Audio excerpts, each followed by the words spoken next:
With the retail banking sector, the impact of legislation to our clients is significant. That in turn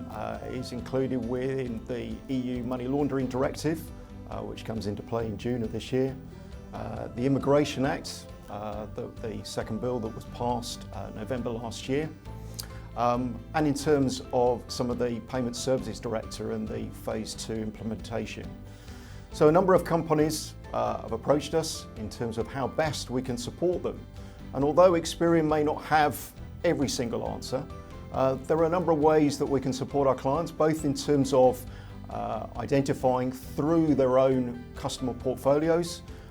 what level of risk they're experiencing. So for instance, with the Immigration Act, from its second bill that was implemented in November of last year, Experian has worked with a number of organisations, both in terms of trying to help them to understand what the bill really means, what they need to do as an organisation, and that's very much the approach that Experian wants to have with its customers. Working on a consultative basis, really being the industry leader and providing real strong thought leadership between working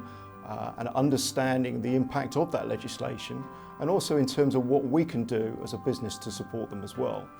And the same way that if you look at the EU Money Laundering Directive,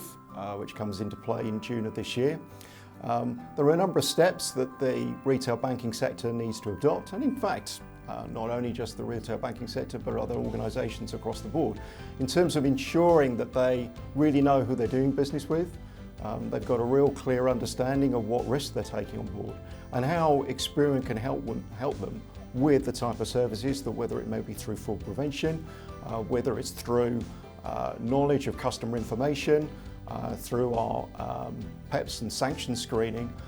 bringing together all of the capability, aligning against the customer requirements and delivering some really value information and value services to our customers.